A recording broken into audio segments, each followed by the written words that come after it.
A select few ships capture the imagination of Star Citizen players as everything ships, solo or group play, and a range of gameplay loops, all in a single platform.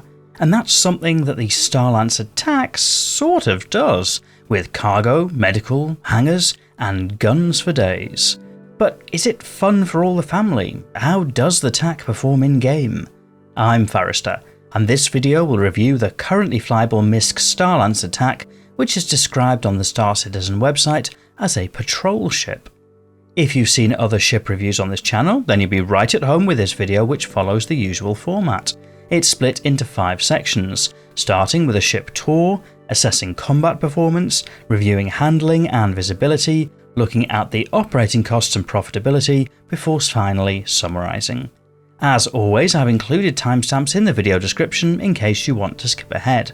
And if you're one of the many people watching who isn't yet subscribed to the channel, you might consider it so you can be notified of future Star Citizen videos as they go live. And this review of the Starlancer TAC is based on performance in Star Citizen Alpha 4.1.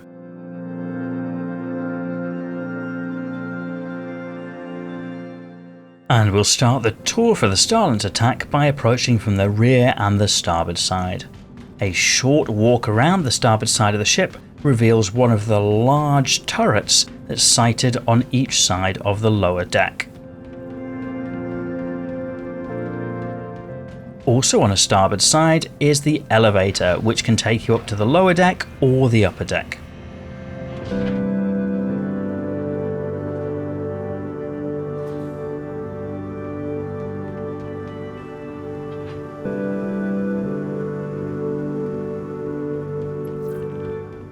Moving underneath the nose of the Starlancer TAC, we see one of the 2 side cheek turrets, which are operated by the pilot. And then between the cheek turret and the ground support turret on the port side is the airlock.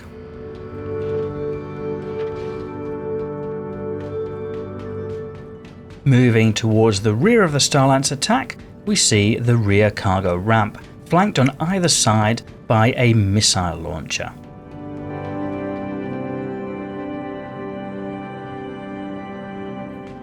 The rear ramp is operated by a button on the side.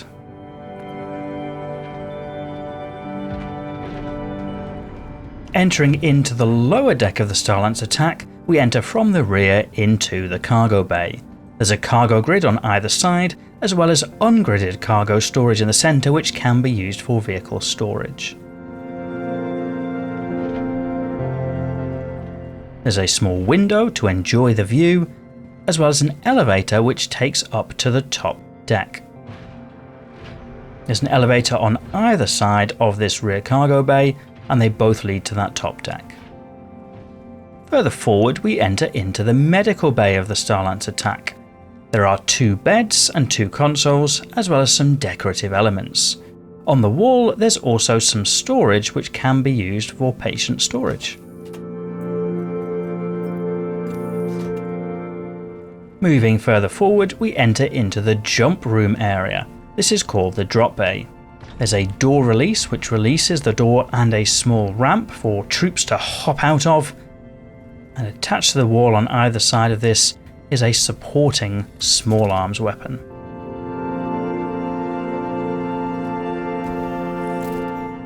In the centre of the drop bay are seats for the troops. There are 4 seats on each side, as well as a weapons rack, and beneath them, access to storage.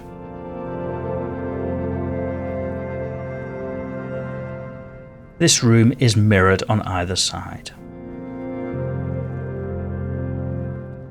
Further forward, we enter into the manual turret area. This is where there's access to a port and starboard manned turret, which is used to support ground operations. These are the heaviest cannons on the Starlancer TAC, but have a limited arc of fire, mostly focused to their respective side and below, making them natural for supporting ground operations.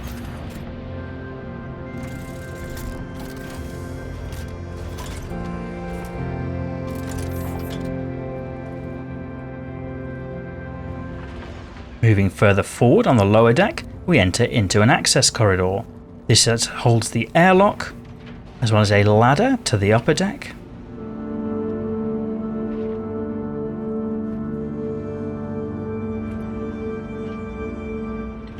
And also elevator access for that elevator that leads to the top deck or outside the ship. Right at the front of the lower deck is access to a selection of suit lockers.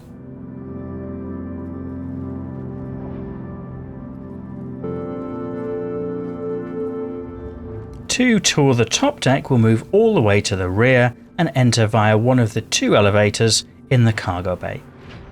These elevators only go between the cargo bay and the upper engineering corridors.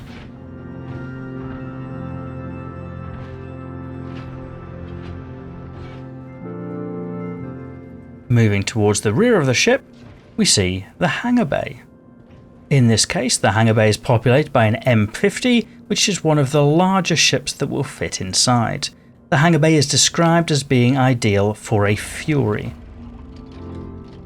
On the wall, there's a nice, robust looking manual release for the hangar doors.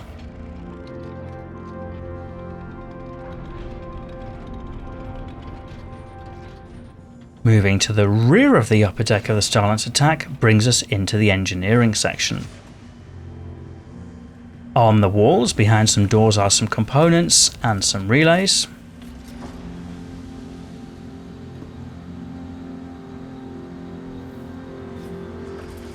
At the end is a quantum drive component bay, as well as some cool looking engines. There's also an engineering terminal, which as of patch 4.1 is inoperative.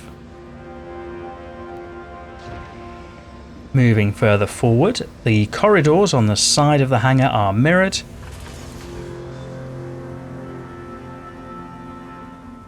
And moving through to the middle of the top deck, we enter into the habitation area. There's a crew galley, complete with a kitchenette and a table for sitting at and enjoying a meal.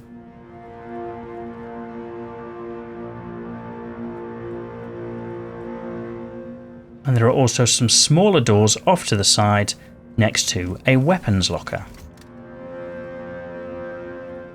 One of the smaller doors enters into a bunk area with 8 beds for crew use, as well as some lockers for access to storage. And then 2 of the smaller doors at the front of the habitation lead to a small bathroom area.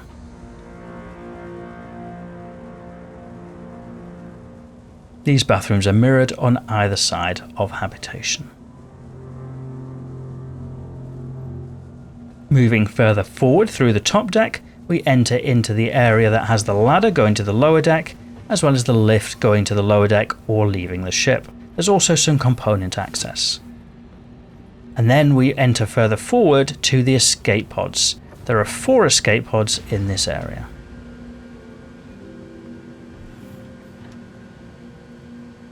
And then right at the front of the upper deck is the bridge. At the rear are seats on the port and starboard side for the top, front and rear turrets. These seats have some blast doors to cover the window. They're toggled by a button. In the middle of the cockpit is a radar and relay station. This has 1 fuse of the 2 slots populated. And then right at the front are the pilot and co-pilot seats.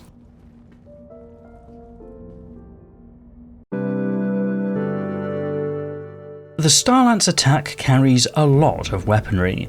The pilot controls 4 size 4 weapons, defaulting to M6A laser cannons, which are on 2 cheek faux turrets, similar to the setup on the Freelancer. The pilot further has access to a battery of 16 size 3 missiles. Altogether, that's a fairly chunky pilot armament, able to dish out a lot of damage when on target. Smaller fighters will run rings around the TAC, which can be hard work for a solo player, but because the weapons hold so much potential, a patient pilot can still knock out smaller NPC ships. For those crewing up, the TAC also has 2 remote turrets operated from the back of the bridge, 1 forward and 1 rear.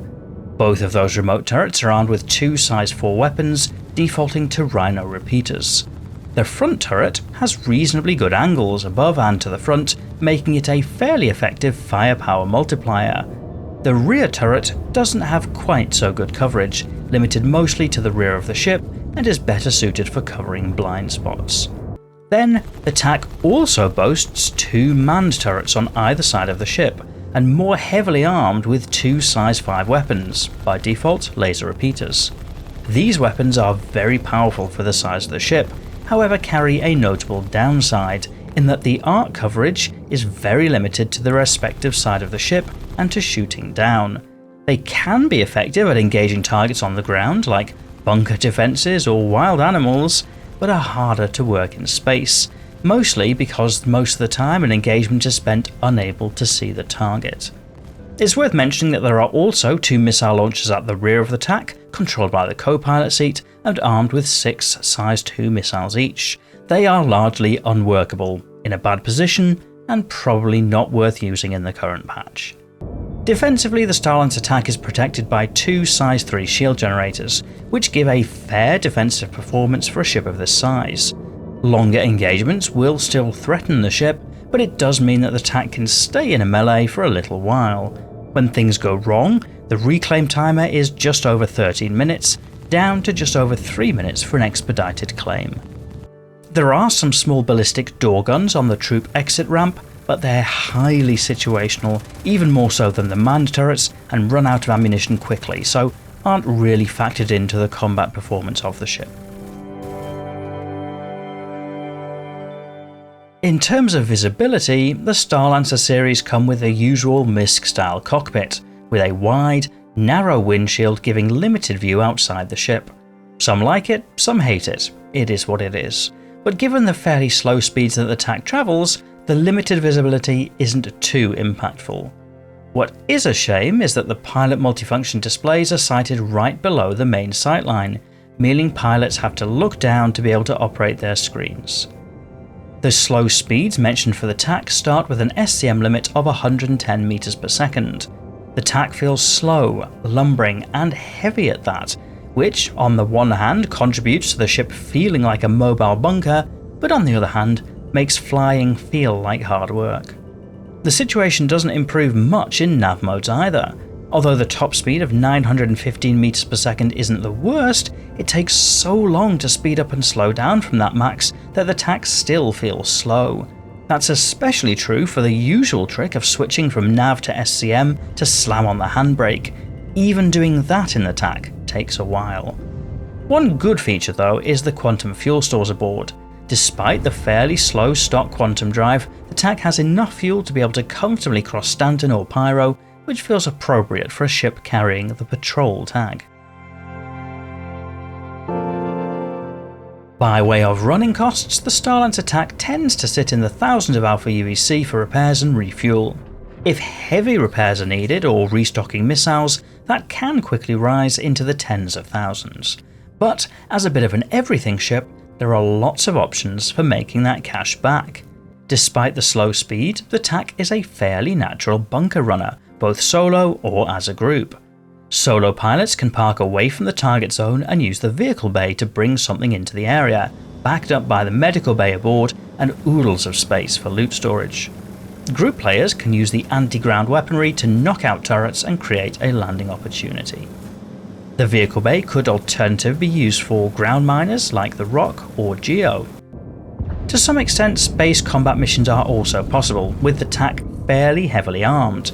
Precisely how far to push probably depends on the crew count, but it's a fairly capable ship when properly crewed. The Starlancer TAC also carries 96 SCU of cargo storage aboard a grid. It's not ideal, mostly because the grid is 3 units high, which is a suboptimal configuration, and there's no onboard tractor beam. But there's also plenty of off-grid space for extra storage and to bring an ATLS. With that off-grid space, the TAC is able to complete medium-haul contracts comfortably. So lots of options for earning some funds with the Starlancer TAC. Given that the Starlancer TAC is a bit of an everything ship, there are lots of upgrade options. Personally, I'd big up the quantum drive for a faster option and swap out the shields for something military grade if using the ship regularly, but the TAC is large enough that the upgrades are mostly down to personal choice. The Starlancer TAC is very well kitted out for all kinds of activities. One of the criticisms of the MISC during the review of that ship was that the space could have been better used. Well, on the TAC it is. The TAC is a platform to springboard into different gameplay loops, both for a solo player or a group, even to some larger group sizes. It tilts mostly towards FPS combat, but is still capable in space and for cargo or vehicle hauling. The manned turrets are very situational, mostly leaning towards supporting ground operations and needing the pilot to steer well to bring the guns to bear. The hangar up top is designed to fit a Fury, and although a couple of smaller ships can fit in, like the M50 during the tour, the small size probably makes it of limited utility. But given the choice between a mini hangar on the TAC or king-sized beds on the MISC, it does feel like the space is better used for the hangar, even if it's something that might only be rarely used. The vehicle bay at the back gives flexibility to choose between cargo storage or ground vehicles, or a mix thereof, and although the cargo grid isn't ideal, there's plenty of physical space back there. One slight downside is the limited utility of the missile turrets at the back. Not only are they not particularly useful, but worse, they actually often get in the way when loading or unloading cargo, such that it would be better to not have them equipped. One theme of the TAC is just how slow it is, both in space, on the ground, and in quantum travel without an upgraded drive. But it's sufficiently useful and powerful that the slow speed seems like a trade-off for other strengths. Debatably, the TAC is also perhaps not the prettiest of ship choices out there. But for a ship that comes as standard with a medical bay, vehicle bay, hangar, beds for a group, cargo storage, a mini armory, plus a wealth of turrets for players to occupy in a group, there's a lot going on in the Starlancer TAC. Which brings us to price. At a price somewhere between $340 and $375, the Starlancer TAC isn't cheap, but it probably offers a lot of value for that money, where buying individual ships to do the tasks the TAC can do would add up to more. Those who picked up the ship during concept sale for below $300 are probably quite happy. As a newly launched ship, there's no in-game price at time of recording, but given that the Starlancer Max is just under 9 million credits, if the TAC became available for 13 to 15 million, it would be a solid choice to work towards in-game when it becomes available. Basically, for all of the drawbacks, the Starlancer TAC is a really solid choice, albeit not cheap, but it does a bit of a lot of things. A jack of all trades for both solo players and a group, and that's a very compelling springboard for those who don't mind spending a bit more on a ship that can do a bit more. But I shall say no more and hand it over to you to please share your thoughts on the TAC in the video comments. If you enjoyed this video, you might press the like button to help me understand what videos to make more of in future, and if you're not yet subscribed to the channel, you might like to do that too, so that YouTube knows to show you more videos like this in future. But otherwise, and as always, thank you for watching.